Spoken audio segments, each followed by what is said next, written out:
Hello friends, welcome back. എല്ലാവർക്കും happy new year. എന്റെ വ്യൂവേഴ്സിന് പുതുവർഷത്തിൽ തരാനായിട്ട് എന്റെ കയ്യിൽ ഇതിലും നല്ല വലിയൊരു ഗിഫ്റ്റ് ഇല്ല. അപ്പൊ ഇതൊരു ഗിഫ്റ്റ് ആയിട്ടാണ് ഞാൻ നിങ്ങൾക്ക് തരുന്നത്. മാനിഫെസ്റ്റേഷനെ കുറിച്ച് പൂർണ്ണമായിട്ട് വിശ്വസിക്കുന്നവരുണ്ട്, ഒട്ടും തന്നെ വിശ്വാസം ഇല്ലാത്തവരുണ്ട്, കുറച്ചൊക്കെ എനിക്ക് വിശ്വാസമുണ്ട്, എന്നാൽ എനിക്ക് കുറെ ഡൗട്ട് ഉണ്ട് എന്ന് പറയുന്ന കുറെ ആൾക്കാരുണ്ട്.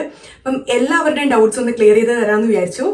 ഈ ഒരു വീഡിയോ കാണാനായിട്ട് സമയമില്ല എന്നുള്ള സമയത്തിലാണ് നിങ്ങളിത് കാണുന്നുണ്ടെങ്കിൽ അങ്ങനെയുള്ള കൂട്ടുകാർ ഇതൊന്ന് വാച്ച് ലൈറ്ററിൽ സേവ് ചെയ്ത് വെച്ചിട്ട് നിങ്ങൾക്ക് സമയമുള്ള എപ്പോഴാണോ നിങ്ങൾ ഫ്രീ ആവുന്നത്, എപ്പോഴാണോ നിങ്ങൾക്ക് ഇത് കേൾക്കാൻ സാധിക്കുന്നത്, അങ്ങനെ സമയമുള്ളൊരു ആ ഒരു മൊമെന്റിലേക്ക് നിങ്ങൾ ഇതൊന്ന് സേവ് ചെയ്ത് വെച്ചിട്ട് ഹെഡ്സെറ്റ് വെച്ചിട്ട് നിങ്ങൾ പൂർണ്ണമായിട്ടും ഇതൊന്ന് കേൾക്കുക.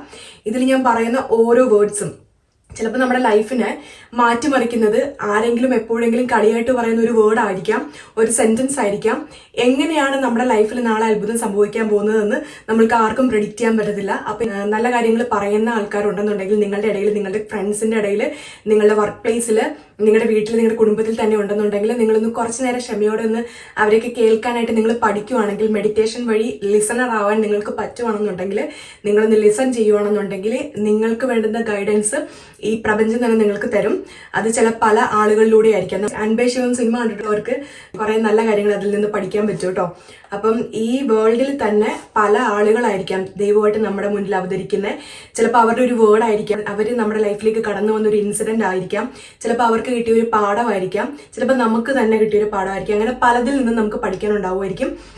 അപ്പൊ ഇന്ന് ഞാൻ പറയാൻ പോകുന്നത് മാനിഫെസ്റ്റേഷൻ വഴി ഞാൻ നേടിയിട്ടുള്ള എല്ലാ കാര്യങ്ങളും. ഇനി നാളെ എന്ത് ഗോളാണ് നമുക്ക് വേണ്ടത്, എന്താണ് നീ അടുത്ത് നേടേണ്ടത്, എന്ത് ഗോളാണ് സെറ്റ് ചെയ്യേണ്ടതെന്നത് പോലും പ്രപഞ്ചം നമുക്ക് കാണിച്ചു തരും കേട്ടോ. ഫസ്റ്റ് തന്നെ ഞാൻ നല്ലൊരു സന്തോഷാർത്ഥം നിങ്ങളെ അറിയിക്കുകയാണ്. നമ്മളുടെ ദ മൈൻഡ്ഫുൾ മിനിമലിസ്റ്റ് എന്ന ഈ ചാനൽ മോണിറ്റൈസ്ഡ് ആയി. താങ്ക് യു സോ മച്ച് എന്റെ വ്യൂവേഴ്സിന് എല്ലാവർക്കും. നിങ്ങളാണ് എന്റെ ഒപ്പം നിൽക്കുന്നത്, നിങ്ങൾ തന്നതാണ് ഈ വിജയം. അപ്പം ഇതും ഞാൻ മാനിഫെസ്റ്റ് ചെയ്തൊരു കാര്യമാണ്. ഞാൻ മുൻപൊരു വീഡിയോയിൽ പറഞ്ഞതുപോലെ തന്നെ ഞാൻ ഈ ചാനൽ സ്റ്റാർട്ട് ചെയ്തത് കഴിഞ്ഞ ഏപ്രിലാണ്. ഇപ്പം അടുത്ത ഏപ്രിലാകുമ്പോൾ 1 വർഷം ആവുകയുള്ളൂ. എന്നിരുന്നാൽ പോലും ഞാൻ ഫസ്റ്റ് ഒരു വീഡിയോ ഏപ്രിലിൽ ഇട്ടിട്ട് ഇതെന്നെ കൊണ്ട് പറ്റുന്ന പരിപാടിയല്ലെന്ന് വിചാരിച്ച് ഞാൻ നിർത്തിപ്പോയി. എന്നിട്ട് ഞാൻ ആക്റ്റീവായി തുടങ്ങിയത് ഓൺലി ഓഗസ്റ്റിലാണ്. ഇപ്പം 5 മാസം കൊണ്ട് നമ്മുടെ ചാനൽ മോണിറ്റൈസ്ഡ് ആയി. അതിന്റെ ഒരു വലിയൊരു കാര്യം ഞാൻ മാനിഫെസ്റ്റ് ചെയ്തത് തന്നെയാണ്. അപ്പൊ എന്റെ മാനിഫെസ്റ്റേഷന്റെ ജേർണി ഞാൻ ഇവിടുന്ന് ബാക്കിലോട്ടായിട്ട് പറയാം. അപ്പൊ എല്ലാം നിങ്ങൾ ശ്രദ്ധിച്ച് കേൾക്കുക. ഇതിനകത്ത് പറയുന്ന ഓരോ പോയിന്റ്സും നിങ്ങൾക്ക് നിങ്ങളുടെ ലൈഫിൽ നിങ്ങൾക്ക് വിലപ്പെടുന്നതായിരിക്കും കേട്ടോ. നമ്മുടെ ചാനൽ മോണിറ്റൈസ്ഡ് ആണെങ്കിൽ ഫസ്റ്റ് വരുമാനമൊന്നും കിട്ടി തുടങ്ങിയിട്ടില്ല. ക്രിസ്മസിന്റെ 1 വീക്ക് മുന്നേ തന്നെ എന്റെ ക്രൈറ്റീരിയ ഒക്കെ അറ്റൈൻ ചെയ്തു. ക്രിസ്മസിന്റെ 2 ദിവസം മുന്നെയാണ് ഞാൻ ആ ഒരു പ്രോസസ്സ്, ഇതിനകത്ത് ഏണെന്ന് പറഞ്ഞ ഓപ്ഷനകത്ത് നമ്മൾ ആ പ്രോസസ്സ് എല്ലാം നമ്മൾ കൊടുക്കണം. ആഡ്സെൻസ് എന്ന് പറഞ്ഞിട്ട് ഒരു അക്കൗണ്ട് ക്രിയേറ്റ് ചെയ്യണം. നിങ്ങൾ പലർക്കും ചാനൽ ഉണ്ടെങ്കിൽ നിങ്ങൾക്ക് അറിയായിരിക്കും. അപ്പൊ അതിൽ ഞാൻ അക്കൗണ്ട് ക്രിയേറ്റ് ചെയ്തു. എന്റെ ഫ്രണ്ട്സിന്റെ അടുത്തൊക്കെ ഞാൻ ചോദിച്ചപ്പോൾ ബൈ പോസ്റ്റ് നമുക്കൊരു വെരിഫിക്കേഷൻ നമ്പർ വരുമെന്നാണ് പറഞ്ഞത്. അത് കഴിഞ്ഞിട്ടാണ് നമ്മുടെ ചാനലിൽ വരുമാനം കിട്ടി തുടങ്ങുകയുള്ളൂ. തീർച്ചയായിട്ടും എൻ്റെ ചാനലിലെ ഫസ്റ്റ് വരുമാനം ഞാൻ നിങ്ങളുടെ അടുത്ത്, നമുക്ക് എക്സാക്ട് എമൗണ്ട് നമുക്ക് പറയാൻ പറ്റില്ല, അത് യൂട്യൂബിന്റെ ഗൈഡ് ലൈൻസിലുണ്ട്. പക്ഷെ എന്നാൽ പോലും ഞാനത് അപ്പോൾ ഒരു വീഡിയോ ആയിട്ട് ചെയ്യുന്നതായിരിക്കും. ഞാനിപ്പോൾ ഒരു നേഴ്സായിട്ടാണ് വർക്ക് ചെയ്യുന്നത്. ഞാനൊരു 8th സ്റ്റാൻഡേർഡിൽ പഠിക്കുന്ന സമയത്ത് എൻ്റെ ചേച്ചി, എൻ്റെ പപ്പയുടെ രണ്ടാമത്തെ 6 സിസ്റ്റേഴ്സ് ആണുള്ളത്, ഒരു അനിയനും ഉണ്ട്. അങ്ങനെ അവർ 8 മക്കളാണ്. അപ്പൊ പപ്പയുടെ രണ്ടാമത്തെ സിസ്റ്ററിന്റെ മകൾ ചേച്ചി നേഴ്സാണ്, ഭയങ്കര അംബീഷ്യസ് ആണ്. ഞാൻ 8th സ്റ്റാൻഡേർഡിൽ പഠിക്കുമ്പോഴാണ് ആദ്യമായിട്ട് ചേച്ചി US പോകുന്നത്. അന്നത്തെ കാലത്ത് നമ്മൾ നഴ്സിംഗ് പഠിക്കുന്നത് പോലും +2 കഴിഞ്ഞിട്ട് നമ്മൾ എൻട്രൻസ് എഴുതി റാങ്കിന്റെ അടിസ്ഥാനത്തിലാണ് മെഡിസിനും എഞ്ചിനീയറിംഗിനും നഴ്സിംഗിനും പോകുന്നത്. അന്ന് നഴ്സിംഗും ആ കൂട്ടത്തിലായിരുന്നു. അങ്ങനെയാണ് ചേച്ചി ട്രിവാൻഡ്രം മെഡിക്കൽ കോളേജിൽ ചേച്ചി നഴ്സിംഗ് ചെയ്യുന്നത്. നഴ്സിംഗ് കഴിഞ്ഞ് കഴിയുമ്പോൾ തന്നെ ചേച്ചിക്ക് ഒരു സ്പോൺസറിനെ കിട്ടി. അങ്ങനെ ഒരു പൈസ ചിലവില്ലാതെയാണ് ചേച്ചി ആദ്യമായിട്ട് US പോകുന്നത്. US പോയി സെറ്റിൽഡ് ആയി. അന്ന് ഞാൻ 8th സ്റ്റാൻഡേർഡിൽ പഠിക്കുകയാണ്. അന്നത്തെ കാലത്തൊക്കെ നമ്മുടെ ഫാമിലിയിൽ നിന്ന് ആരെങ്കിലും മിഡിൽ ഈസ്റ്റിലോട്ട്, ഗൾഫ് കൺട്രീസിലോട്ട് ജോലി കിട്ടി പോവുകയാണെങ്കിൽ, ആദ്യമായിട്ട് വിദേശത്ത് പോകുമ്പം ഫാമിലിയിലുള്ള എല്ലാവരും ആ ആദ്യത്തെ ദിവസം അവരെ എയർപോർട്ടിൽ കൊണ്ടുവന്ന് വിടാൻ വേണ്ടിയിട്ട് വരും. എൻ്റെ പപ്പയുടെ ഫാമിലി ഭയങ്കര റിലീജിയസ് ആണ്.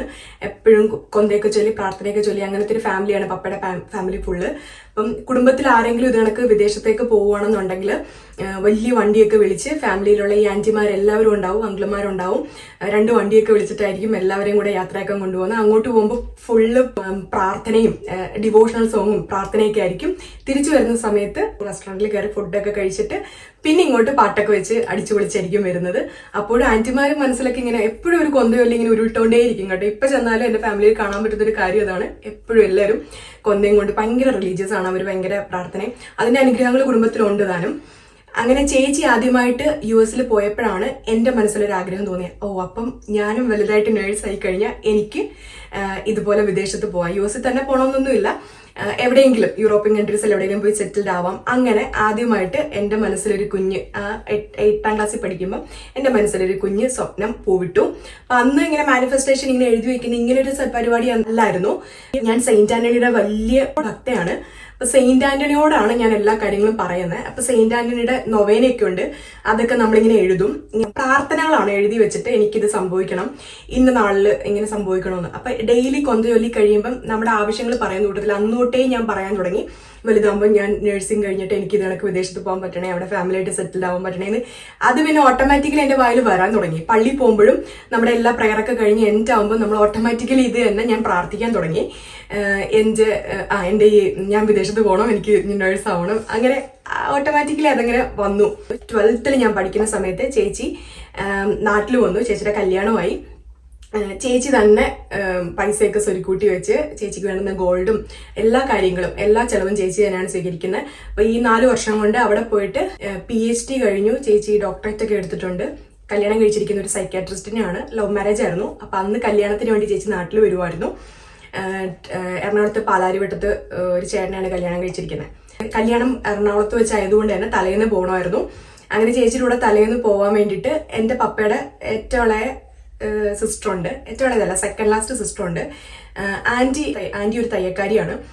ചേച്ചിയുടെ ഡ്രസ്സൊക്കെ ഇഷ്ടമുള്ള അനുസരണം സ്റ്റിച്ച് ചെയ്ത് കൊടുത്തതൊക്കെ ആൻറ്റിയാണ്. അപ്പൊ ചേച്ചിക്ക് വെളിയിൽ നിന്ന് ഒരു ബ്യൂട്ടീഷ്യന്റെ ആവശ്യമില്ല, ജസ്റ്റ് സാരിയൊക്കെ ഒന്ന് ഡ്രേപ്പ് ചെയ്ത് കൊടുത്താൽ മതി. അങ്ങനെ തലേന്ന് പോകാനുള്ളൊരു നറുക്ക്, ആ ഒരു ഭാഗ്യം എനിക്ക് കിട്ടി. ചേച്ചിയുടെ ഒപ്പം തലേന്ന് അവിടെ ഒരു 3 സ്റ്റാർ ഹോട്ടലായിരുന്നു, അവിടെ പോയി സ്റ്റേ ചെയ്യാൻ വേണ്ടി. അതൊക്കെ എനിക്ക് അന്ന് എന്നെ സംബന്ധിച്ചിടത്തോളം വലിയൊരു കാര്യമാണ്. കാരണം ഞങ്ങളുടെ ഒരു സാധാരണ കുടുംബമാണ്. ഇപ്പൊ നിങ്ങൾ വിചാരിക്കുന്നുണ്ടാവുമായിരിക്കും എൻ്റെ ചേച്ചി അന്ന് US പോയി അപ്പം എൻ്റെ ഫാമിലി മൊത്തത്തിൽ അങ്ങനെ ആയിരിക്കും എന്ന്. അല്ല, എൻ്റെ ഫാമിലി എല്ലാവരും സാധാരണ ജോലിയുള്ള ആൾക്കാരാണ്. ഈ ചേച്ചി നന്നായിട്ട് പഠിക്കുമായിരുന്നു. പഠിച്ച് ചേച്ചിയുടെ സ്വന്തം കഴിവുകൊണ്ടിട്ടാണ് പഠിച്ചതൊക്കെ ICC സിലബസിലാണ്. പക്ഷെ എന്നാൽ പോലും ചേച്ചിയുടെ ഒരു പ്രയത്നം കൊണ്ടാണ് ചേച്ചിക്ക് സ്വന്തമായിട്ട് പഠിച്ച് നഴ്സിംഗ് കഴിഞ്ഞ പാട് ഒരു സ്പോൺസറെ കിട്ടി. ആ സ്പോൺസർഷിപ്പിലാണ് ചേച്ചി US പോകുന്നത്. അവിടെ പോയിട്ട് പിന്നെ പഠിത്തം കണ്ടിന്യൂ ചെയ്യുവാണ് ചെയ്തത്. MSc ചെയ്തു, അത് കഴിഞ്ഞിട്ട് PhD എടുത്തു, ഇപ്പൊ ഡോക്ടറേറ്റ് ഒക്കെ കഴിഞ്ഞു. അങ്ങനെ ഇരിക്കുന്നൊരു സമയം. അപ്പം ചേച്ചിയുടെ കൂടെ തലേന്ന് പോകുമ്പോൾ നമ്മളെ സംബന്ധിച്ച് അന്ന് ഒരു ടീനേജ് പ്രായത്തിലെ ഒരു പെൺകുട്ടിയെ സംബന്ധിച്ച് ഒരുങ്ങി നടക്കാനും അന്നത്തെ സമയത്ത് ഗ്രൂമിങ്ങിലൊക്കെ ഭയങ്കരമായിട്ട് ശ്രദ്ധിക്കുന്ന ഒരാളാണ്. ഒരു സിനിമയൊക്കെ കണ്ടു കഴിഞ്ഞാൽ ആ മോഡലിലെ ഡ്രസ്സ് അപ്പം തന്നെ സ്റ്റിച്ച് ചെയ്യിപ്പിക്കുക, അതിട്ട് നടക്കുക, ഒരുങ്ങി നടക്കാനൊക്കെ ഭയങ്കരമായിട്ട് ഇഷ്ടമുണ്ടായിരുന്ന ഒരാളാണ് ഞാൻ. അങ്ങനെ അന്ന് എന്നെ ക്യാച്ച് ചെയ്തത് ചേച്ചി നാട്ടിൽ നിന്ന് വന്നപ്പോൾ ചേച്ചിയുടെ പെട്ടികള് ചേച്ചി തുറക്കുമ്പോൾ ചേച്ചിനകത്ത് മിനറൽ പൗഡർ, പിന്നെ കുറെ മേക്കപ്പ് ഐറ്റംസ്, ചേച്ചി അതൊക്കെ ഒരുപാട് മേക്കപ്പ് ഒന്നും യൂസ് ചെയ്യുന്ന ആളല്ല ചേച്ചി. പക്ഷെ കല്യാണത്തിന് വേണ്ടിയിട്ട് ചേച്ചി എന്തൊക്കെയോ വാങ്ങിച്ചുകൊണ്ട് വന്ന സാധനങ്ങൾ, ചേച്ചിയുടെ പെട്ടി, പിന്നെ വില കൂടി നല്ല പെർഫ്യൂംസ്, ഇതൊക്കെ കണ്ടപ്പം എന്നെ ഇതൊക്കെയാണ് അട്രാക്ട് ചെയ്തത്. ചേച്ചി നാട്ടിൽ വരുമ്പോൾ എല്ലാവരും ചേച്ചി കൊടുക്കുന്നൊരു വെൽഫെയർ, ഇതൊക്കെ കണ്ടപ്പോൾ എനിക്ക് ഭയങ്കരമായിട്ട്. അപ്പം ഞാൻ വിചാരിച്ചു ഞാനും വലുതാകുമ്പോൾ എനിക്ക് ഇതണക്ക് വിദേശത്ത് പോകണം. അപ്പം എന്നെയും ഇതുപോലെ എൻ്റെ ഫാമിലിയിലുള്ള എല്ലാവരും ചേച്ചിക്ക് കൊടുക്കുന്ന ഒരു റെസ്പെക്ട് ഇല്ലേ, സ്നേഹം കലർന്ന ഒരു റെസ്പെക്ട്, അത് എനിക്ക് വേണം. അത് നമ്മളിങ്ങനെ ഉയരങ്ങളിൽ എത്തുമ്പോഴേ നമുക്കത് കിട്ടുള്ളൂ എന്നൊക്കെ എനിക്ക് അന്ന് തന്നെ മനസ്സിലായി. അപ്പൊ എനിക്ക് നഴ്സിംഗിന് പോകണം എന്നുള്ളൊരു കാര്യം ഞാൻ തീരുമാനിച്ചു, ഉറപ്പിച്ചു. അങ്ങനെ എനിക്കൊരു ഗൈഡൻസ് കിട്ടി. ഞാൻ പഠിച്ചത് വൊക്കേഷണൽ ഹയർ സെക്കൻഡറി ആണ് കേട്ടോ. നമുക്കിത് തോന്നി എന്തെങ്കിലും എക്സ്ട്രാ ഒരു കാര്യം നമുക്ക് പഠിക്കാൻ പറ്റുവാണെങ്കിൽ അത് നല്ലതല്ലേ. അപ്പൊ ഡയറക്റ്റ് ഞാൻ ഹയർ സെക്കൻഡറി അല്ല, വൊക്കേഷണൽ ഹയർ സെക്കൻഡറി ആണ് പഠിച്ചത്. ഞാൻ പഠിച്ചത് maintenance and operation of biomedical equipments. അന്ന് പോകുമ്പം കുറേയൊക്കെ നമുക്ക് കപ്പാസിറ്റർ എന്താണ്, വയർ കണക്ട് ചെയ്യുന്ന എങ്ങനെയാണ്, ഒരു ബൾബ് ഇടാനെങ്കിലും ലൈഫിൽ നമുക്ക് പഠിക്കാമല്ലോ, അതൊക്കെ പഠിച്ചു കേട്ടോ. സോൾഡറിങ് അയണൊക്കെ കൊണ്ട് നമ്മൾ സോൾഡർ ചെയ്ത് വെച്ച് അങ്ങനെ അതൊക്കെയായിരുന്നു ഞങ്ങൾ പഠിച്ചുകൊണ്ടിരുന്നത്. എനിക്ക് ബയോമെഡിക്കൽ എഞ്ചിനീയറിങ്ങിന് പോകണമെന്നുണ്ടെങ്കിൽ ലാറ്ററൽ എൻട്രിയിൽ നമുക്ക് സെക്കൻഡ് ഇയർ ഡയറക്റ്റ് ജോയിൻ ചെയ്യാൻ പറ്റും വൊക്കേഷണൽ ഹയർ സെക്കൻഡറി പഠിച്ചവർക്ക്. അപ്പം അങ്ങനെ ഒരു ഇത് വരുവാണെന്നുണ്ടെങ്കിൽ നമുക്ക് ചെയ്യാമല്ലോ. അപ്പം എക്സ്ട്രാ നമുക്കൊരു കാര്യം കൂടെ പഠിക്കാൻ പറ്റുമെങ്കിൽ പഠിക്കാമല്ലോ എന്ന് വിചാരിച്ചിട്ടാണ് ഞാൻ വൊക്കേഷണൽ ഹയർ സെക്കൻഡറി പഠിച്ചത്. ഇത് കഴിഞ്ഞ പാട് ഞാൻ നഴ്സിംഗിന് ചേരുവോ ചെയ്തത്.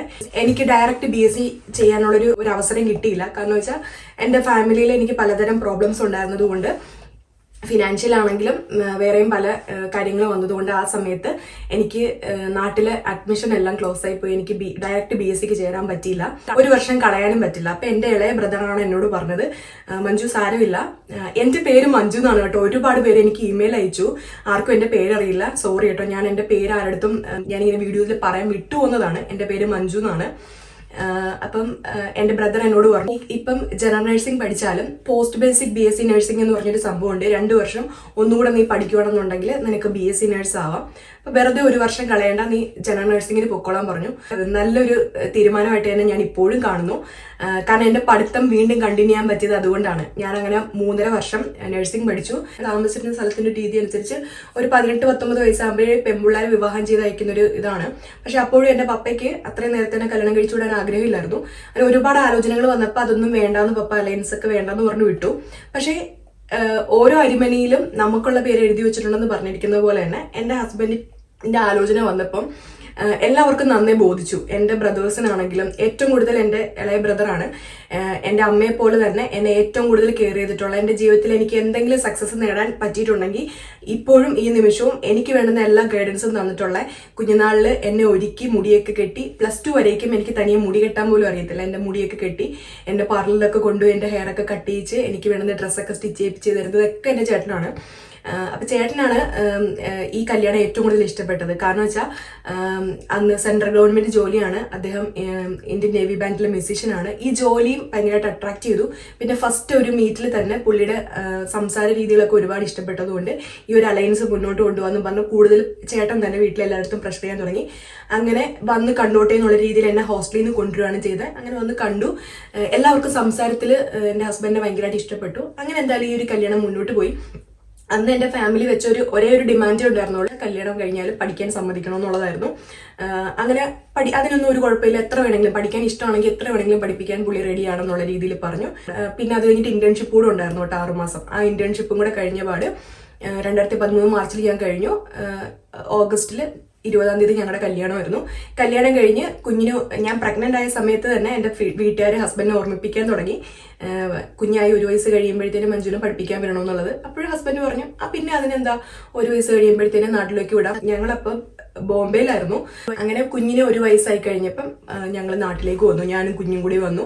അങ്ങനെയാണ് കൊല്ലത്ത് ഡോക്ടർ രവി പിള്ളയുടെ കോളേജായ ഉപാസന കോളേജ് ഓഫ് നഴ്സിംഗിൽ ഞാൻ പോസ്റ്റ് BCക്ക് ചേരുന്നത്. അതിന് മുന്നേ തന്നെ എന്റെ ലക്ഷ്യം എനിക്ക് അറിയാമായിരുന്നല്ലോ. എനിക്ക് നേഴ്സായി കഴിഞ്ഞിട്ട് വിദേശത്ത് പോകണമെന്നുള്ളത് എനിക്ക് അറിയാവുന്നത് കൊണ്ട് തന്നെ പിന്നെ അങ്ങോട്ട് എന്റെ സ്റ്റെപ്സ് പ്ലാൻ ചെയ്യാൻ എനിക്ക് ഒരു ബുദ്ധിമുട്ടും ഉണ്ടായിരുന്നില്ല. അതായത് പോസ്റ്റ് BC കഴിഞ്ഞ് ഇറങ്ങിയ പാട് എനിക്ക് വിദേശത്തേക്ക് പോകണമെന്നുണ്ടെങ്കിൽ 1 വർഷത്തെ എക്സ്പീരിയൻസ് വേണം. അപ്പോഴും എനിക്ക് ചെറിയൊരു ചാഞ്ചാട്ടം ഉണ്ടായി എനിക്ക് ഖത്തറിലേക്ക് പോകണമെന്നുള്ളത്. കാരണം ഹസ്ബൻഡ് ഖത്തറിലായിരുന്നു, അദ്ദേഹത്തിന് പോലീസ് ബാൻഡിൽ ജോലി കിട്ടി. അങ്ങനെ അവിടെ പോയപ്പം എനിക്ക് അങ്ങോട്ട് പോകാൻ ഒരു ടെൻഡൻസി ഉണ്ടായിരുന്നു. അപ്പം ഹസ്ബൻഡ് പറഞ്ഞ ഒരേ ഒരു കാര്യമുള്ളൂ, ഇവിടെ വന്നൊരു ക്ലിനിക്കിലോ ഒന്നും ജോലി ചെയ്യാൻ അതിനായിട്ട് നീ ഇങ്ങോട്ട് വരണ്ട, ഞാൻ സമ്മതിക്കില്ല. ഖത്തർ പ്രോമെട്രിക് എക്സാം എഴുതിയിട്ട് അവിടുത്തെ ഗവൺമെന്റ് ഹമ്മദിൽ തന്നെ ജോലി ചെയ്യാൻ വേണ്ടി വന്നാൽ മതി, അല്ലാതെ നീ വരണ്ടെന്ന് പറഞ്ഞു. അങ്ങനെ വരുവാണെങ്കിൽ ലൈഫ് സെറ്റിൽഡ് ആണെന്നുള്ള രീതിയിൽ പുള്ളി പറഞ്ഞു. കാരണം പുള്ളിക്ക് നല്ലൊരു ജോലിയുണ്ട്, ഗവൺമെന്റ് ജോബും ഉണ്ട്, എനിക്കും കൂടെ ഉണ്ടെന്നുണ്ടെങ്കിൽ ഫാമിലി ആയിട്ട് വന്ന് ജീവിക്കാൻ നമുക്കൊരു ബുദ്ധിമുട്ടില്ല എന്ന് പറഞ്ഞു. പക്ഷെ ഒരു പ്രശ്നം എന്ന് വെച്ചാൽ എക്സാം എഴുതുന്നതിനും പഠിക്കുന്നതിനൊന്നും എനിക്ക് മടിയൊന്നുമില്ല. എനിക്ക് പഠിക്കാൻ ഇഷ്ടമുള്ള ഒരാളാണ്, പഠിപ്പിസ്റ്റൊന്നും അല്ല, പക്ഷെ എപ്പോഴും ബുക്ക് വായിക്കാനൊക്കെ ഇഷ്ടമുള്ള ഒരാളാണ്. എനിക്ക് എക്സാം എഴുതുന്നതിന് ബുദ്ധിമുട്ടില്ല. പക്ഷെ എന്റെ പ്രശ്നം എന്ന് വെച്ചാൽ ഗൾഫ് കൺട്രീസിലോട്ട് 3+ ഇയേഴ്സ് എക്സ്പീരിയൻസ് ഉണ്ടെങ്കിൽ മാത്രമേ നമുക്ക് ഗൾഫിലോട്ട് എക്സാം എഴുതിയാണെങ്കിലും പാസ്സായിട്ട് നമുക്കവിടെ ജോലി കിട്ടുള്ളൂ. എനിക്ക് എക്സ്പീരിയൻസ് ഇല്ല. കാരണം കല്യാണം കഴിച്ച് കുഞ്ഞായതിനു ശേഷം പോസ്റ്റ് BCക്ക് പോവുക ചെയ്തേ. അത് കഴിഞ്ഞിട്ട് എനിക്ക് 1 ഇയർ പോലും എക്സ്പീരിയൻസ് ഇല്ല. യൂറോപ്പിലോട്ട് പോകുന്ന ആഗ്രഹം, അവിടെ 1 ഇയർ എക്സ്പീരിയൻസ് മതി, നമുക്ക് പോവാം. അപ്പം ഞാൻ നേരെ ചെയ്തതെന്ന് വെച്ചാൽ ഞാനൊരു ഇന്റർവ്യൂ അറ്റൻഡ് ചെയ്തു. നാട്ടിലൊരു ഹോസ്പിറ്റലിൽ ജോലിക്ക് കയറി 1 ഇയർ എക്സ്പീരിയൻസ് ആവുന്നത് വരെ ഞാൻ OET എഴുതാൻ വേണ്ടി വെയിറ്റ് ചെയ്യണ്ടല്ലോ. ആ കറക്റ്റ് 6 months ആയപ്പോൾ തന്നെ ഞാൻ അവിടുന്ന് ലീവ് ചോദിച്ചിട്ട്, എനിക്ക് കണ്ടിന്യൂസ് ലീവ് അല്ല, അത് ഞാൻ വേറൊരു വീഡിയോയിൽ പറഞ്ഞിട്ടുണ്ട്, 7 days നൈറ്റും 7 days ഓഫും തരും. വീണ്ടും 7 days കണ്ടിന്യൂസ് നൈറ്റ് ചെയ്യുമ്പോൾ വീണ്ടും 7 days ഓഫ്. അങ്ങനെ ആ നൈറ്റ് കഴിഞ്ഞിട്ടും ഞാൻ നേരെ വീട്ടിൽ വന്ന് കുളിച്ച് ഭക്ഷണം കഴിച്ച് 1 മണിക്കൂർ അലാം വെച്ച് കിടന്ന് ഉറങ്ങിയിട്ട് ഞാൻ OETയുടെ കോച്ചിങ്ങിന് പോകും. കോച്ചിങ്ങിന് പോയിട്ട് തിരിച്ച് നേരെ വീണ്ടും ഡ്യൂട്ടിക്ക് അവിടുന്ന് നേരെ പോവുക ചെയ്യുന്നത്. അത് കഴിഞ്ഞിട്ട് വീണ്ടും പിന്നെ അടുത്ത ഒരാഴ്ച എനിക്ക് ലീവ് ആയിരിക്കും. പിന്നെ ഒരാഴ്ച ഇത് കണക്ക് നൈറ്റ് കണ്ടിന്യൂസ് ഞാൻ ക്ലാസ് എടുത്തു. 1 മാസം ഇത് കണക്ക് ലീവ് വന്നപ്പം വീണ്ടും ഞാൻ സാറിന്റെ അടുത്ത് നിന്ന് റിക്വസ്റ്റ് ചെയ്തപ്പോൾ സാർ എന്നെ ആദ്യം വഴക്ക് പറഞ്ഞു, ഇനി ലീവ് എക്സ്റ്റെൻഡ് ചെയ്യാൻ പറ്റത്തില്ലെന്ന് പറഞ്ഞു. പക്ഷെ ഞാൻ പറഞ്ഞു, എനിക്ക് ഉറപ്പാണ് ഞാൻ അപ്പിയർ ചെയ്ത് കഴിഞ്ഞാൽ ഞാൻ ജയിക്കും എന്ന് എനിക്ക് ഉറപ്പാണ്. ചുമ്മാ പറയുന്നതാണ് കേട്ടോ, എനിക്ക് ജയിക്കും എന്ന് ഞാൻ പറഞ്ഞാലേ എനിക്ക് ലീവ് വരുള്ളൂ. അപ്പൊ അങ്ങനെയാണെങ്കിൽ ഒരു രക്ഷപ്പെടുന്ന ഒരു കാര്യമല്ലേ എന്ന് ഓർത്തിട്ട് എന്റെ നഴ്സിംഗ് കോർഡിനേറ്റർ വീണ്ടും മാനേജറിനടുത്ത് റിക്വസ്റ്റ് ചെയ്തിട്ട് എനിക്ക് വീണ്ടും ഒരു 15 ദിവസം കൂടി ലീവ് എക്സ്റ്റെൻഡ് ചെയ്ത് തന്നു. അങ്ങനെ 1.5 മാസത്തിനുള്ളിൽ ഞാൻ OET എഴുതാൻ വേണ്ടിയിട്ട് ഞാൻ ഡേറ്റ് എടുക്കുക ചെയ്തേ. ആ ഡേറ്റ് എടുക്കുമ്പം എൻ്റെ കൂട്ടത്തില് 2 വർഷമായിട്ട് ജോലിയും റിസൈൻ ചെയ്തിട്ട് കുട്ടികളെ ഇൻലോസിന്റെ അടുത്തൊക്കെ ഏൽപ്പിച്ചിട്ട് വന്നിരുന്ന് ക്ലാസ് അറ്റൻഡ് ചെയ്യുന്ന ചേച്ചിമാരുണ്ട്, ചേട്ടന്മാരുണ്ട്. ഭയങ്കരമായിട്ട് അടിപൊളിയായിട്ട് വാ തുറന്ന ചൂടുരുളക്കിഴങ്ങ് പുഴുങ്ങിയത് വായിലിട്ട് സംസാരിക്കുന്ന പോലെ അതുപോലെ ഇംഗ്ലീഷ് സംസാരിക്കുന്ന ചേട്ടന്മാരുണ്ട്. അതുപോലെ അടിപൊളിയായിട്ട് റൈറ്റിംഗ്, നമുക്ക് ഇത്ര മൊഡ്യൂൾസ് ഉണ്ടല്ലോ, റീഡിങ്, റൈറ്റിംഗ്, ലിസണിങ് ഒക്കെ. അപ്പൊ റൈറ്റിംഗ് ഒക്കെ നല്ല സൂപ്പറായിട്ട് റൈറ്റ് ചെയ്യുന്ന ചേച്ചിമാരുണ്ട്. ഇവരെയൊക്കെ വെച്ച് നോക്കുമ്പോൾ ഞാൻ ഒന്നുമല്ല. പക്ഷെ എൻ്റെ ഉള്ളിലൊരു വിശ്വാസം ഉണ്ടായിരുന്നു, എനിക്കിനി അടുത്തിനി ലീവ് ചോദിച്ച് 1 മാസം കൂടെ എനിക്ക് വരാൻ പറ്റില്ല. ഈ എക്സാം അറ്റൻഡ് ചെയ്യാതെ ഞാൻ തിരിച്ചു പോയി കഴിഞ്ഞാൽ ഞാൻ ഈ കഷ്ടപ്പെട്ടതും കൂടെ വെറുതെ പോവും, എനിക്ക് ആ ഒരു ടച്ച് വിട്ടുപോകും. വീണ്ടും ഞാൻ വന്ന് വീണ്ടും ഇത് കണക്ക് പഠിച്ചെങ്കിൽ മാത്രമേ എനിക്ക് എക്സാം എഴുതുള്ളൂ എന്ന് എനിക്ക് മനസ്സിലായി. അപ്പം രണ്ടും കൽപ്പിച്ച് എക്സാം എഴുതുക എന്നുള്ളത് തന്നെ എൻ്റെ തീരുമാനമായി. അപ്പൊ അതിനായിട്ട് ഞാൻ ചെയ്തൊരു കാര്യം, ഞാൻ മാനിഫെസ്റ്റ് ചെയ്യുക എന്നുള്ളതാണ്. അതുപോലെ ഞാൻ സെയിന്റ് ആന്റണിയുടെ ഭക്തയാണെന്ന് ഞാൻ പറഞ്ഞല്ലോ. എല്ലാ ചൊവ്വാഴ്ചയും ഞാൻ സെയിന്റ് ആന്റണിയുടെ അടുത്ത് പോയി പ്രാർത്ഥിക്കും. ഞാൻ എന്തായാലും ഈ എക്സാമിൽ ഞാൻ പാസ്സാവും, ഞാൻ പാസ്സായിരിക്കണം, ഇത് തന്നെ ഞാൻ പോയി പറയുന്നത്. അപ്പൊ എൻ്റെ ഊണിലും ഉറക്കത്തിലും എനിക്ക് എക്സാം മാത്രമേ ഉള്ളൂ, വേറെ ഒരു ചിന്തയില്ല. ഞാനപ്പോൾ സോണിയുടെ കമ്പനിയുടെ ഒരു ഹെഡ്സെറ്റ് മേടിച്ചു. എന്നിട്ട് ഞാൻ കണ്ടിന്യൂസ് ശശി തരൂർ സാറിന്റെ വീഡിയോസ് കാണാൻ തുടങ്ങി. പിന്നെ എനിക്ക് പാർവതി തിരുവോത്തുകൊട്ടുവറ്റയുടെ പുള്ളിക്കാരി എനിക്ക് ഭയങ്കര ഇഷ്ടമാണ്. അപ്പൊ പുള്ളിക്കാരിയുടെ ചെറിയ ഇന്റർവ്യൂസ് ഒക്കെ ഉണ്ട്, നോർമലി സംസാരിക്കുന്നത്. ആ ഇന്റർവ്യൂസ് കാണാൻ തുടങ്ങി. പൃഥ്വിരാജിന്റെ ഇന്റർവ്യൂസ് ഒക്കെ എടുത്ത് കാണാൻ തുടങ്ങി. പിന്നെ ഞാൻ ദുൽഖർ സൽമാന്റെ ഇന്റർവ്യൂസ്, ഇംഗ്ലീഷിലുള്ള ഇന്റർവ്യൂസ് ഒക്കെ കാണാൻ തുടങ്ങി. ഇതൊക്കെ നമ്മളെ ബോറടിപ്പിക്കാതെ നമ്മളെ കേട്ടിരിപ്പിക്കുമല്ലോ, നമുക്ക് ബോറടിക്കത്തില്ല. കാരണം ഇംഗ്ലീഷ് എന്തെങ്കിലുമൊക്കെ അവരുടെ വായിന്ന് വീഴുന്നതൊക്കെ കേട്ട് പഠിക്കാൻ വേണ്ടിയിട്ട്. അപ്പം മാനിഫെസ്റ്റേഷൻ ചെയ്തിട്ട് നമ്മൾ വെറുതെ ഇരുന്നിട്ട് ഒരു കാര്യമില്ല, നമ്മളതിന് വർക്ക് ചെയ്യണം. വർക്ക് ചെയ്യണമെന്ന് വെച്ചാൽ നമ്മളെ പ്രഷറിലാഴ്ത്തണ്ട. അത് നടക്കാൻ വേണ്ടി എന്തൊക്കെ പോസിബിലിറ്റീസ് ആണോ. ഇപ്പൊ ഞാൻ OET എഴുതാതെ ഞാൻ OET പാസ്സാവണോ എന്ന് പറഞ്ഞു കഴിഞ്ഞാൽ അത് എന്ത് മാജിക്കാ? ഇല്ല. അപ്പൊ OET ഞാൻ എഴുതണം, അത് ഞാൻ അപ്പിയർ ചെയ്യണം. അപ്പിയർ ചെയ്താലല്ലേ എനിക്ക് ഇത് നടക്കണമെന്ന് എനിക്ക് മാനിഫെസ്റ്റ് ചെയ്യാൻ പറ്റുള്ളൂ. അപ്പൊ അത്രയും ഞാൻ ചെയ്തോളൂ.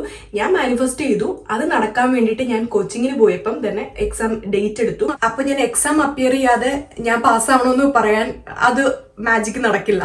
അപ്പൊ ഞാൻ എക്സാം എഴുതുക എന്നുള്ളതേ ഉള്ളൂ.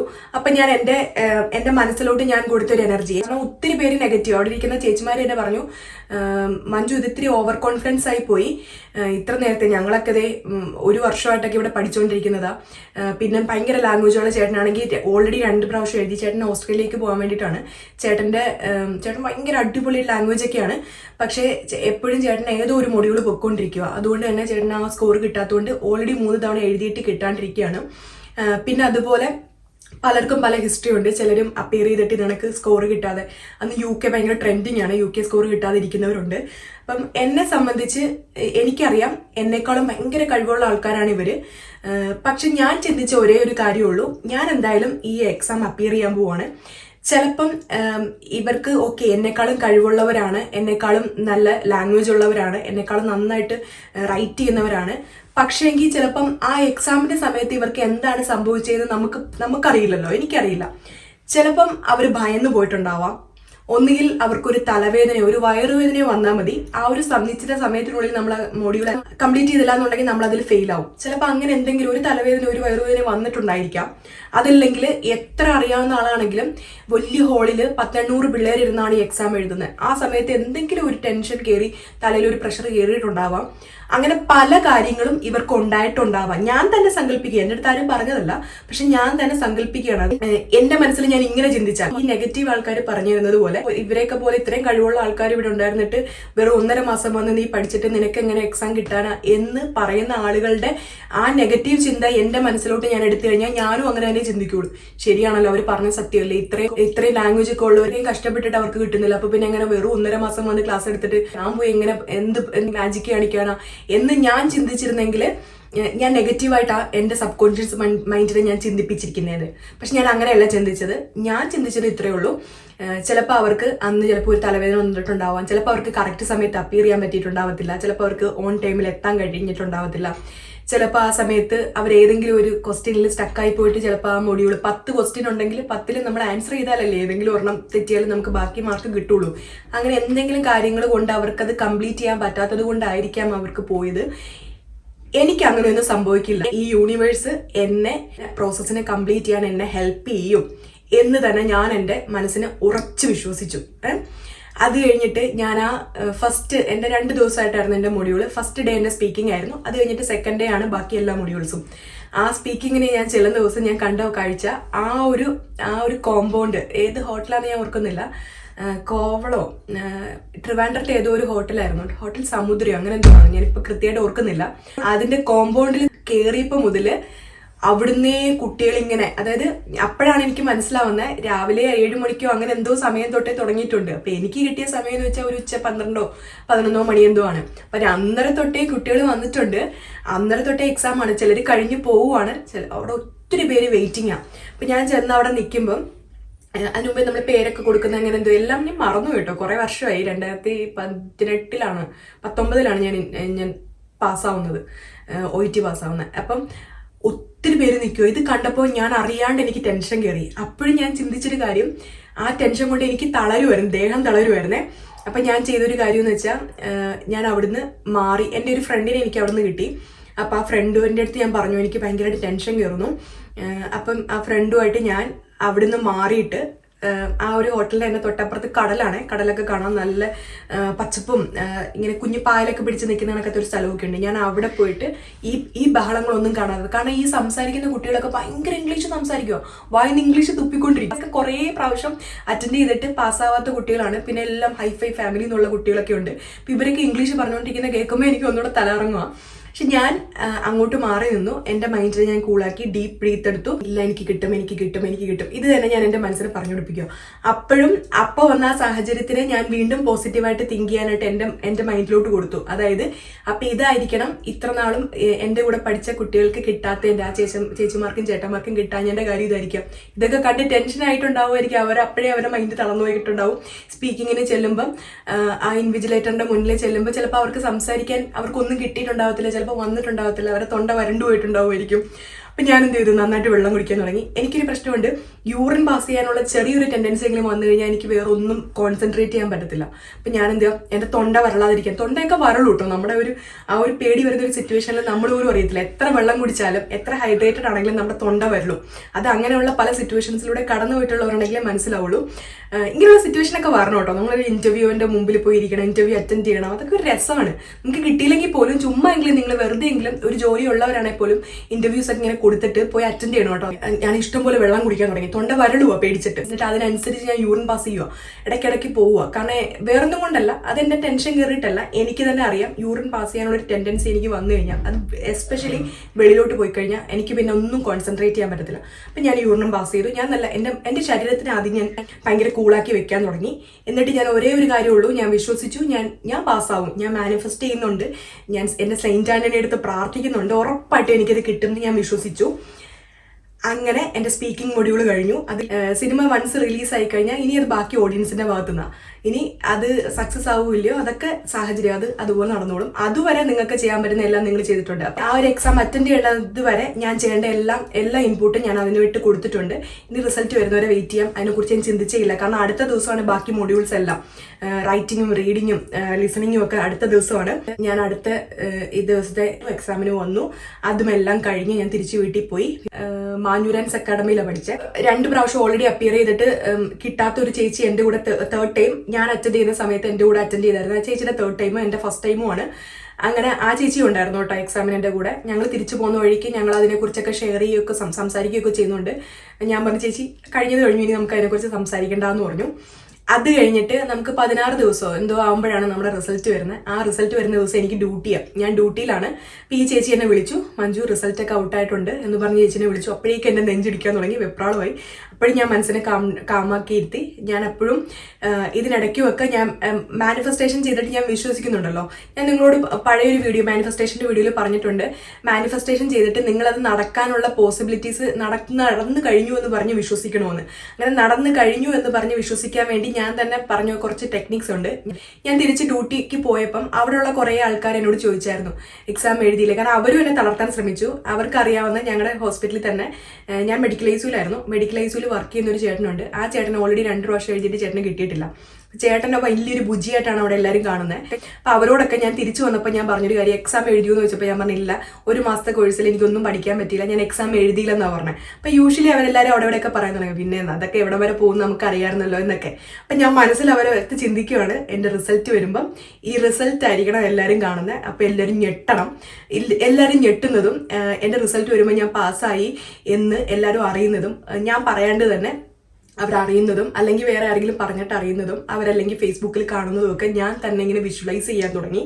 അപ്പോഴും എനിക്കറിയത്തില്ല, ഞാൻ പോസ്റ്റ് ചെയ്യാണ്ട് എങ്ങനെ അത് വരുമെന്നൊന്നും എനിക്കറിയത്തില്ല. പക്ഷെ എന്നാലും ഞാൻ അതൊക്കെ വിഷ്വലൈസ് ചെയ്തു കേട്ടോ.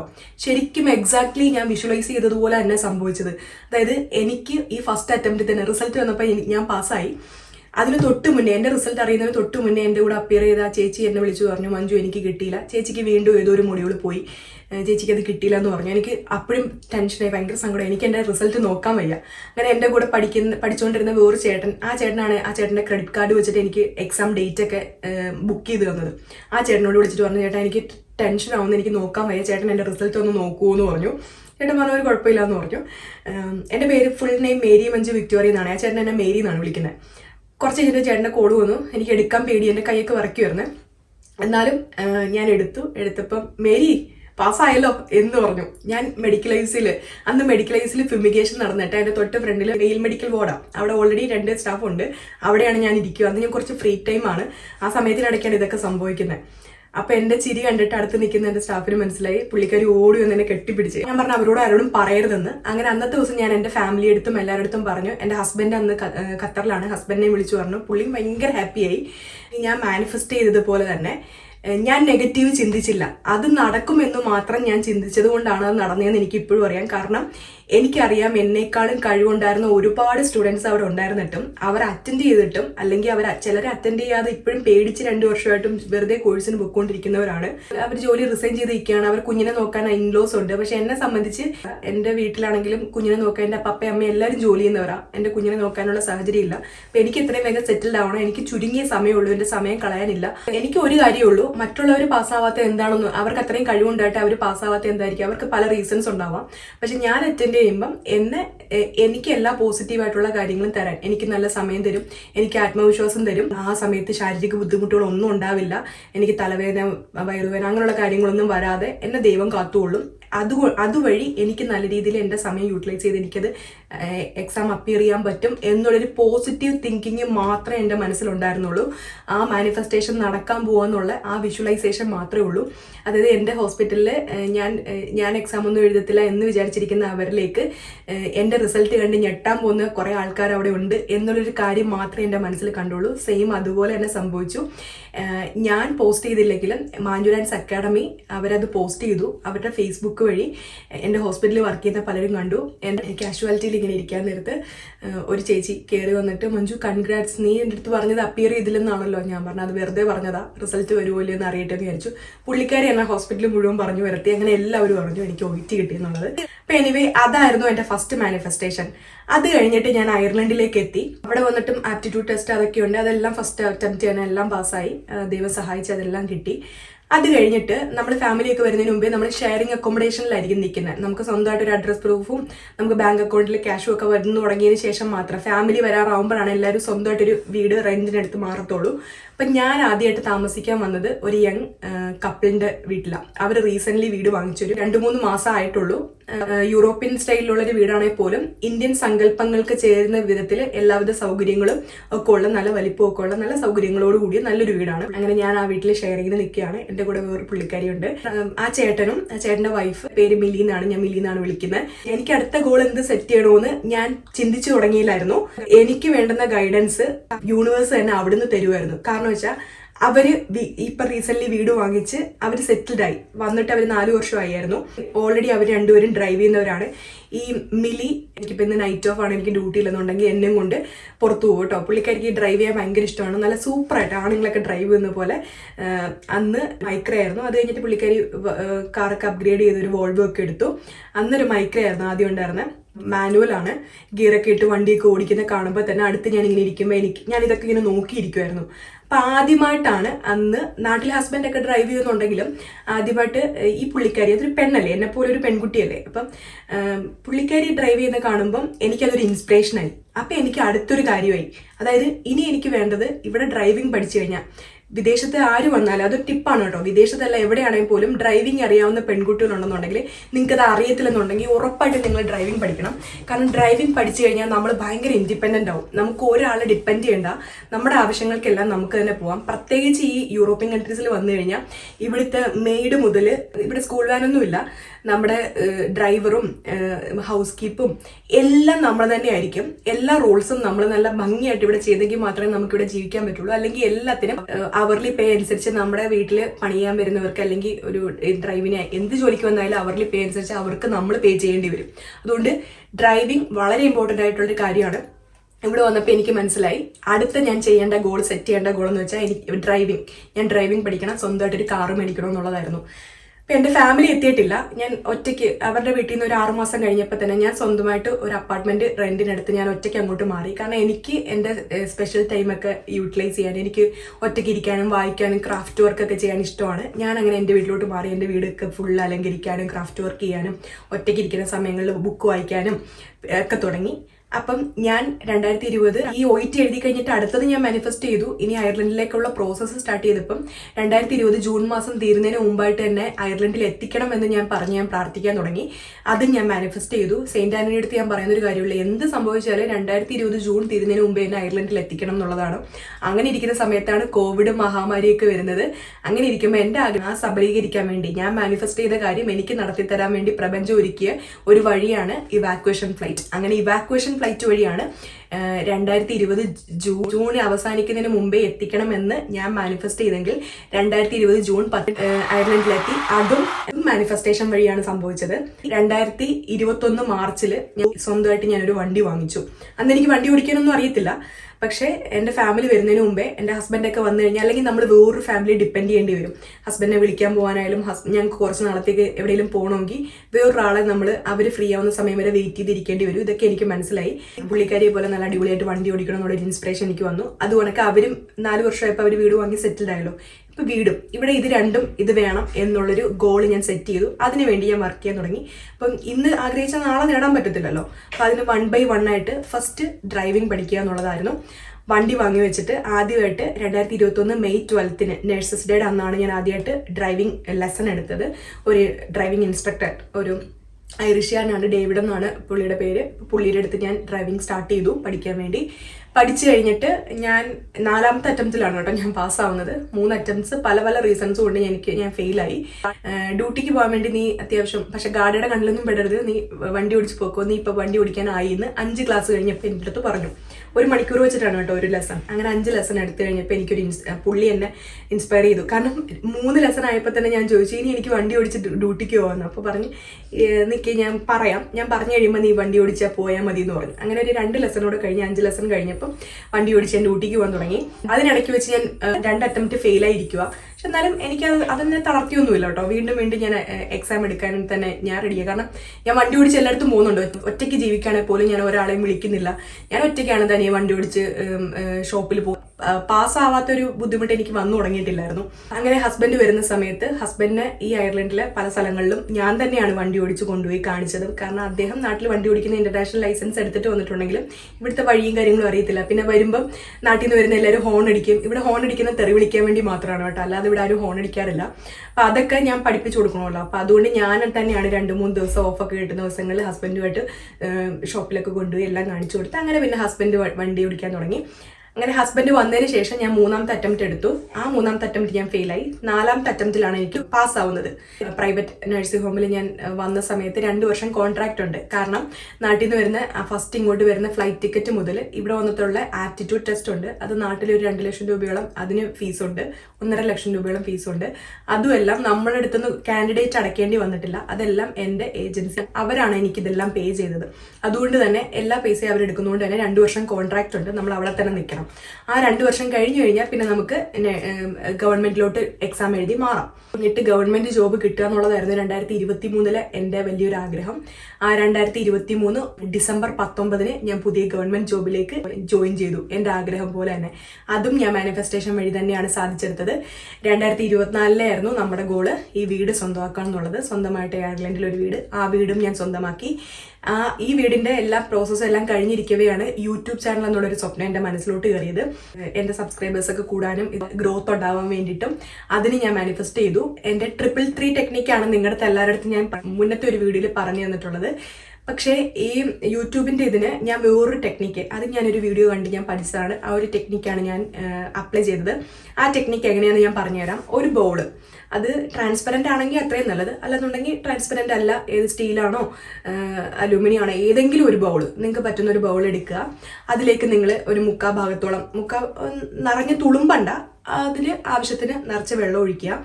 അതിലേക്ക് കുറച്ച് ഉപ്പ് തരി സ്പൂണിൽ ഇങ്ങനെ കോരിയിടുക. ഞാനൊരു 2-3 ടേബിൾ സ്പൂൺ ഉപ്പിട്ടു. എന്നിട്ട് അത് നന്നായിട്ട് ഇങ്ങനെ ഇളക്കി കൊടുക്കുക. ഇളക്കി അത് വെച്ചതിന് ശേഷം നമ്മളൊരു ക്ലിയർ ഒരു പേപ്പർ എടുക്കുക, ഒരു പീസ് ഓഫ് പേപ്പർ, അതായത് ആ ബൗളിന്റെ വലിപ്പം എത്രയാണ് ആ ബൗളിൽ മുങ്ങിക്കിടക്കാൻ പാകത്തിനുള്ള ഒരു ചതുരത്തിലൊരു പേപ്പർ എടുക്കുക. ആ പേപ്പറിലേക്ക് നിങ്ങളുടെ ആഗ്രഹം എഴുതുക. അപ്പം ഞാൻ എഴുതിയത് ഇങ്ങനെ, എൻ്റെ യൂട്യൂബ് ചാനൽ ഇത്രയും നല്ല ഗ്രോയിങ് ആയിട്ടുള്ള, എന്നെ കേട്ടിരിക്കാൻ ഒരുപാട് നല്ല വ്യൂവേഴ്സ് ഉള്ള, നല്ല സബ്സ്ക്രൈബേഴ്സ് ഉള്ള, അങ്ങനെ നല്ല ഗ്രോത്ത് ഉള്ളൊരു യൂട്യൂബ് ചാനൽ സ്വന്തമാക്കി എന്നുള്ള രീതിയിൽ ഞാനിങ്ങനെ എഴുതിയിട്ട് നമ്മൾ എന്താ ചെയ്യുന്നത് വെച്ചാൽ, ഞാനൊരു നൈറ്റ് ഉറങ്ങുന്നതിന് മുന്നേ ആണ് ഇത് ചെയ്തത്. എന്നിട്ട് ഞാൻ എന്ത് ഈ വെള്ളം അനങ്ങാണ്ട് ഞാൻ അവിടെ വീഡിയോ ഒക്കെ എടുക്കുന്ന ഒരു കോർണറുണ്ട്, അവിടെ നല്ലൊരു യേശുവിൻ്റെ മാതാവിൻ്റെ ഒരു രൂപമൊക്കെ ഇരിപ്പുണ്ട്, നല്ലൊരു ടേബിളാണ്. ടേബിളിൻ്റെ ഒരു കോർണറിൽ കൊണ്ടുപോയി ഞാനത് അവിടെ വെച്ചു. അത് ഓവർനൈറ്റ് അത് ഇരുന്നിട്ട് പിറ്റേന്ന് രാവിലെ എനിക്ക് ഓഫായിരുന്നു. ആ ദിവസം ഞാനതെടുത്ത് ആ വെള്ളം ഞാൻ സിങ്കിൽ വെറുതെ ഒഴിച്ചു കളഞ്ഞു. ആ പേപ്പർ എപ്പോഴും അതിങ്ങനെ അലുത്തു പോവില്ല കേട്ടോ, പേപ്പർ അങ്ങനെ തന്നെയുണ്ട്. ആ പേപ്പർ ഞാനൊരു റേഡിയേറ്ററിൻ്റെ പുറത്ത് വെച്ച് ഉണക്കിയിട്ട് അതിൽ അക്ഷരങ്ങളൊന്നും മാറിപ്പോയിട്ടില്ല, ഒരു ബോൾ പെൻ വെച്ചിട്ടാണ് എഴുതുന്നത് കേട്ടോ. എന്നിട്ട് അത് ഇപ്പോഴും എൻ്റെ പേഴ്സിൽ അത് ഇരിപ്പുണ്ട്, ഞാനത് കീപ്പ് ചെയ്തു. അത് എന്നാണോ ആഗ്രഹം സാധിക്കുന്നത് അത് കഴിയുമ്പോൾ നമുക്കത് കത്തിച്ച് കളയോ ചെയ്യാം. എൻ്റെ ആഗ്രഹം സാധിച്ചു, നമ്മുടെ ചാനൽ മോണിറ്റൈസ്ഡ് ആയി, വരുമാനം കിട്ടിക്കഴിയുമ്പോൾ ഞാൻ ആ വീഡിയോ ഇടാം. മാനിഫെസ്റ്റേഷന്റെ പവർ ഇതാണ്. ഇതിനെക്കുറിച്ച് ഇത് നടക്കില്ല, അത് വെറുതെ ആണെന്നൊക്കെ പറയുന്നവർക്ക് വെറുതെ ഇരുന്നിട്ട് ഞാൻ നാളെ അങ്ങ് യൂറോപ്പിൽ പോകും എന്നല്ല നമ്മൾ പറയുന്നത്. അതിന് വേണ്ടിയിട്ടുള്ള സ്റ്റെപ്സും കൂടെ നമ്മൾ ചെയ്യുക. അപ്പം ഇതിങ്ങനെ ചെയ്തു വരുമ്പോൾ എന്താ പറയുന്നത് വെച്ചാൽ, നമ്മുടെ സബ് കോൺഷ്യസ് മൈൻഡിലാണ് ഡെയിലി നമ്മൾ, അതായത് ഞാൻ പറയട്ടെ, ഇപ്പൊ ഒരു ടീനേജ് പ്രായത്തിലുള്ളൊരു ആൺകുട്ടിക്കാണെങ്കിൽ ഒരു പെൺകുട്ടിയുടെ അടുത്ത് ഇഷ്ടമാണ്, അത് സ്വന്തമാക്കണമെന്ന് ഭയങ്കരമായിട്ട് ആഗ്രഹമുണ്ട്. പുള്ളി അതിപ്പോ മാനിഫെസ്റ്റ് ചെയ്യാന്ന് വിചാരിച്ചോ, മാനിഫെസ്റ്റ് ചെയ്തിട്ട് പുള്ളി അത് ആ കൊച്ചിനോട് പറയുന്നുമില്ല. ഈ ആഗ്രഹിക്കുന്ന പയ്യൻ വേറൊരു നാട്ടിലാണെന്നുണ്ടെങ്കിൽ അവര് തമ്മിൽ കാണാൻ ഒരു വഴിയുമില്ല. പുള്ളി ചെന്നൈയിലും ഈ കൊച്ചി കേരളത്തിലുമാണ്, ഇവര് തമ്മിൽ യാതൊരുവിധ കോണ്ടാക്റ്റും ഇല്ല. പണ്ട് എപ്പോഴും എനിക്ക് ഇഷ്ടമായിരുന്നു, പക്ഷെ ആ ഇഷ്ടം ഞാൻ ഇപ്പോഴും മനസ്സിൽ സൂക്ഷിക്കുന്നു പറഞ്ഞ് പയ്യൻ ചെന്നൈയിൽ ഇരിക്കുകയാണ്, പെൺകുട്ടി കേരളത്തിലും ഇരിക്കുകയാണെന്നുണ്ടെങ്കിൽ, എന്നിട്ട് ഞാൻ ഇവിടുന്ന് മാനിഫെസ്റ്റ് ചെയ്ത് കഴിഞ്ഞാൽ എന്തെങ്കിലും നടക്കുമോ? ഒരിക്കലും നടക്കത്തില്ല. കാരണം ആ പെൺകൊച്ചിനെ ഈ പയ്യനെ അറിയത്ത പോലുമില്ല, അല്ലേ? അപ്പം മാനിഫെസ്റ്റ് ചെയ്തുകൊണ്ട് ഈ പയ്യൻ ഇപ്പൊ ചെന്നൈയിൽ നിന്ന് കേരളത്തിലോട്ട് വരുന്നു, അവര് തമ്മിൽ മീറ്റ് ചെയ്യാനുള്ള അവസരങ്ങൾ ഒരുക്കുന്നു. പരസ്പരം കണ്ടെങ്കിലല്ലേ ഇഷ്ടം തോന്നുള്ളൂ. എന്നിട്ട് ആ പയ്യൻ ആ ഇഷ്ടം ആ പെൺകൊച്ചിനോട് പറയുക. അപ്പൊ പോസിബിലിറ്റീസ് കൂടുമല്ലേ, അവർ തമ്മിൽ ഇഷ്ടം ആവാനുള്ള ഒരു ചാൻസ് കൂടുമല്ലേ. ഞാനൊരു എക്സാമ്പിൾ പറഞ്ഞതാ കേട്ടോ. അപ്പം മാനിഫെസ്റ്റേഷൻ എന്ന് വെച്ചാൽ ഒരു മാജിക്കോ ഒരു ബ്ലാക്ക് മാജിക്കോ ഒന്നുമല്ല. നമ്മൾ ആഗ്രഹിക്കുന്ന കാര്യം അത് നമ്മൾ മാനിഫെസ്റ്റ് ചെയ്യുന്നതിനോടൊപ്പം തന്നെ വലിയ മല മറിക്കണമെന്നല്ല, അത് നടക്കാനുള്ള എന്തൊക്കെ ചെറിയ ചെറിയ സ്റ്റെപ്സ് നമുക്ക് ചെയ്യാൻ പറ്റുമോ ആ സ്റ്റെപ്സ് നമ്മൾ ചെയ്യുക. എനിക്ക് ഒരു കമന്റ് വന്നായിരുന്നു, ആ കുട്ടിയുടെ പേര് ഞാൻ ഓർക്കുന്നില്ല, ബ്രദറിന്റെ കല്യാണം നടക്കാൻ വേണ്ടി എങ്ങനെ മാനിഫെസ്റ്റ് ചെയ്യേണ്ടതെന്ന്. ബ്രദറിന്റെ കല്യാണം നടക്കാൻ വേണ്ടി ഇങ്ങനെ മാനിഫെസ്റ്റ് ചെയ്യാം, എൻ്റെ സഹോദരന് വളരെ നല്ല ഒരു ദാമ്പത്യ ജീവിതം ലഭിച്ചതിന്, പരസ്പര സന്തോഷവും സമാധാനവും പരസ്പര വിശ്വാസവുമുള്ള നല്ലൊരു ദാമ്പത്യ ജീവിതം എൻ്റെ സഹോദരന് നൽകിയതിന് യൂണിവേഴ്സിനോട് ഞാൻ നന്ദി പറയുന്നു എന്ന് പറഞ്ഞ് മാനിഫെസ്റ്റ് ചെയ്യാം. നമ്മുടെ ആഗ്രഹത്തിന് വേണ്ടി മാത്രമല്ല, നമ്മുടെ കുഞ്ഞുങ്ങളുടെ ആഗ്രഹത്തിന് വേണ്ടിയിട്ടാണ് വേണമെങ്കിലും നമുക്ക് മാനിഫെസ്റ്റേഷൻ ചെയ്യാം. എൻ്റെ ബ്രദറിന് ഇപ്പം അവര് ഫാമിലിയായിട്ട് ജീവിക്കും, ഇപ്പം അവർക്കൊരു വീട് വേണം എന്നാണ് ഞാൻ ആഗ്രഹിക്കുന്നതെങ്കിൽ ഞാൻ ഇങ്ങനെ പറയാം, എൻ്റെ സഹോദരന് അദ്ദേഹത്തിന്റെ ആഗ്രഹപ്രകാരവും ആവശ്യപ്രകാരവുമുള്ള ഭവനം ലഭിച്ചതിന് യൂണിവേഴ്സിനോട് ഞാൻ നന്ദി പറയുന്നു എന്ന് പറഞ്ഞ് നമുക്ക് മാനിഫെസ്റ്റ് ചെയ്യാം. നമുക്ക് വേണ്ടി മാത്രമല്ല, നമ്മളെ സ്നേഹിക്കുന്ന നമ്മളെ ചുറ്റിലുള്ള എല്ലാവർക്കും വേണ്ടി നമ്മൾ മാനിഫെസ്റ്റ് ചെയ്യാം. അപ്പം മാനിഫെസ്റ്റ് ചെയ്യാൻ വേണ്ടിയിട്ട് ഒരു പോസിറ്റീവായിട്ടുള്ള ഒരു അഫർമേഷൻ ഫോം ചെയ്യണം എന്ന് മാത്രമേ ഉള്ളൂ. ഈ മാനിഫെസ്റ്റേഷനെ കുറിച്ച് എന്തെങ്കിലും ഡൗട്ട്സ് ഉള്ളവരുണ്ടെന്നുണ്ടെങ്കിൽ അവർക്ക് ഇപ്പം ഈ നിമിഷം ഈ ഡൗട്ട്സ് എല്ലാം മാറിയിട്ടുണ്ടാവും എന്ന് ഞാൻ വിചാരിക്കുന്നു. അപ്പം നമ്മളെല്ലാവരും ഒന്ന് നമ്മുടെ ആഗ്രഹത്തിനെ ഒന്ന് ആ കനലിനെ ഒന്ന് ഊതി കത്തിച്ച് വീർപ്പിക്കുന്ന പോലെ, കനൽ ഊതി കൊടുക്കുമ്പോൾ അത് കത്തി വലിയൊരു തീ ആവത്തില്ല, അതുപോലെയാണ് നമ്മുടെ ഉള്ളിലുള്ള ചെറിയൊരു സ്വപ്നത്തിനെ നമ്മൾ ഊതി ഊതി ഊതി കൊടുക്കുന്നത്. ഈ മാനിഫെസ്റ്റേഷൻ വഴി ഊതി ആ സ്വപ്നത്തിനെ വലിയൊരു തീപ്പന്തമായിട്ട് മാറ്റുന്നതാണ്. അതിനായിട്ട് ഹെൽപ്പ് ചെയ്യുന്ന ഒരു സാധനമാണ് നമ്മുടെ മാനിഫെസ്റ്റേഷൻ എന്ന് പറയുന്നത്. അപ്പം എല്ലാവരും മാനിഫെസ്റ്റേഷൻ ചെയ്യുവാണെന്നുണ്ടെങ്കിൽ ഇപ്പം ചെറിയ ചെറിയ ഗോൾസിന് വേണ്ടി മാനിഫെസ്റ്റ് ചെയ്ത് തുടങ്ങിയിട്ട് നാളെ എന്ത് മാനിഫെസ്റ്റ് ചെയ്യണമെന്ന് അറിയണ്ടെങ്കിൽ അത് പോലും പ്രപഞ്ചം നമുക്ക് കാണിച്ചു തരും. ഞാൻ അയർലൻഡിൽ വരണമെന്ന് മാത്രമേ ആഗ്രഹിച്ചുള്ളൂ. അത് കഴിഞ്ഞിട്ട് എന്ത് ചെയ്യണമെന്നൊന്നും ഞാൻ ചിന്തിച്ചിരുന്നില്ല. പക്ഷെ എനിക്ക് ആ ഒരു യങ് കപ്പിളിന്റെ വീട്ടിൽ താമസിക്കാൻ വന്നപ്പോൾ അവരെ പോലെ വീട് വാങ്ങിക്കണമെന്നും ഫാമിലി ഡ്രൈവ് ചെയ്യുന്ന പോലെ എനിക്ക് ഡ്രൈവ് ചെയ്യണമെന്നുള്ളൊരു ആഗ്രഹം, അതാണ് ഇനി മാനിഫെസ്റ്റ് ചെയ്യേണ്ടതെന്ന് എനിക്ക് പ്രപഞ്ചം തന്ന ഗൈഡൻസ് ആണ്. അങ്ങനെയാണ് ഞാൻ ബാക്കി സ്റ്റെപ്സ് ഞാൻ വെച്ചതും അതിനു വേണ്ടിയിട്ട് ഞാൻ മാനിഫെസ്റ്റ് ചെയ്തതും അതിനു വേണ്ടിയിട്ട് വർക്ക് ചെയ്യുകയും ചെയ്തത്. ഇനി അടുത്ത ഗോൾസ് ഞാൻ നേരത്തെ ഒരു വീഡിയോയിൽ പറഞ്ഞ പോലെ 2025 ഗോൾ ഞാൻ സെറ്റ് ചെയ്തിട്ടുണ്ട്. അതും ഞാൻ ഇങ്ങനെ ഇരിക്കുമ്പോൾ പ്രപഞ്ചം എനിക്ക് കാണിച്ചു തന്നത് ചിലപ്പം അതാണ് പറഞ്ഞാൽ ഓരോ ദിവസം നിങ്ങൾ ഈ മാനിഫെസ്റ്റേഷൻ ചെയ്തു തുടങ്ങി, ചെറിയ ചെറിയ കാര്യങ്ങൾക്ക് വേണ്ടി ചെയ്തു തുടങ്ങി, ചെറിയ പല പല നേട്ടങ്ങളും നിങ്ങൾക്ക് കിട്ടിക്കഴിയുമ്പം പിന്നീട് അത് പല പല വലിയ വലിയ കാര്യങ്ങളിലേക്ക് നിങ്ങൾ പോലും അറിയാണ്ട് ഇങ്ങനെ ഗൈഡ് ചെയ്തുകൊണ്ടേയിരിക്കും. എനിക്ക് ഇന്ന് എൻ്റെ ജീവിതത്തിലൂടെ നിങ്ങളിലേക്ക് പകർന്നു തരാൻ പറ്റി, നിങ്ങളിലേക്ക് എനിക്ക് കാണിച്ചു തരാൻ പറ്റിയത്, എനിക്ക് പറഞ്ഞു തരണമെന്ന് ഭയങ്കരമായിട്ട് ആഗ്രഹിച്ചിരുന്നൊരു കാര്യം. അപ്പം ഇതിൽ പലതും ടൈമിൻ്റെ ലിമിറ്റേഷൻ കൊണ്ട് എനിക്ക് ചിലപ്പം പറഞ്ഞ് ഒപ്പിക്കാൻ സാധിച്ചിട്ടുണ്ടാവത്തില്ല. അപ്പം എന്തെങ്കിലും ഡൗട്ട്സ് ഉണ്ടെന്നുണ്ടെങ്കിൽ തീർച്ചയായിട്ടും നിങ്ങൾ കമന്റ് ചെയ്യുക. ഉപ്പ് കൊണ്ട് ചെയ്യുന്ന മാനിഫെസ്റ്റേഷൻ മനസ്സിലാവാത്തവർക്കുണ്ടെങ്കിൽ അതൊരു സിംഗിൾ ആയിട്ടൊരു വീഡിയോ ആയിട്ട് ഞാൻ ചെയ്യുന്നതായിരിക്കും, ഡൗട്ട് ഉണ്ടെന്നുണ്ടെങ്കിൽ. അപ്പം എല്ലാവർക്കും എല്ലാവിധ സന്തോഷങ്ങളും സമാധാനങ്ങളും, ചെറിയ ചെറിയതാണെങ്കിൽ പോലും ചെറുത് മുതൽ വലിയ വലിയ സ്വപ്നങ്ങളും എല്ലാം സബലീകരിക്കുന്ന 2025 ഡിസംബറിൽ നിങ്ങൾ തന്നെ എന്നോട് വന്ന് അല്ലെങ്കിൽ കമന്റിലൂടെ നിങ്ങൾ എന്നെ അറിയിക്കും എനിക്ക് ഇത്രയൊക്കെ നേടി എന്ന്. അങ്ങനെ എല്ലാവിധ അനുഗ്രഹങ്ങളും, സമ്പത്തും സമൃദ്ധിയും ഐശ്വര്യവും ആരോഗ്യവും ബന്ധുബലവും സുഹൃത്ത് ബന്ധങ്ങളും, അങ്ങനെ എന്ന് വേണ്ട എന്തൊക്കെയാണോ ഒരു മനുഷ്യന്റെ ജീവിതത്തിൽ സക്സസ് ആവാൻ വേണ്ടുന്ന അങ്ങനെയുള്ള എല്ലാ അനുഗ്രഹങ്ങളും നിറഞ്ഞ നല്ല അടിപൊളി ഒരു ലൈഫ് എൻ്റെ വ്യൂവേഴ്സിന് എല്ലാവർക്കും ഉണ്ടാവട്ടെ എന്ന് ഞാൻ ആത്മാർത്ഥമായിട്ട് ആഗ്രഹിക്കുന്നു, പ്രാർത്ഥിക്കുന്നു. അതിനായിട്ട് നിങ്ങളെ മോട്ടിവേറ്റ് ചെയ്യാൻ വേണ്ടി എന്നും നിങ്ങളോട് ഞാൻ ഉണ്ടാവും. അപ്പം എൻ്റെ പേരറിയാത്തവർക്ക് ഞാൻ മഞ്ജു വിക്ടോറിയ. അപ്പം എന്നെ കണ്ടുകൊണ്ടിരിക്കുന്ന എല്ലാവർക്കും താങ്ക് യു സോ മച്ച്. എല്ലാവരെയും ദൈവം അനുഗ്രഹിക്കട്ടെ. എല്ലാവരുടെയും ജീവിതത്തിൽ എന്നും നന്മകൾ മാത്രം വരട്ടെ. അപ്പം ഇനിയും നല്ല അടിപൊളി വീഡിയോ ആയിട്ട് നമുക്ക് കാണാം. Tata, bye bye, take care, see U.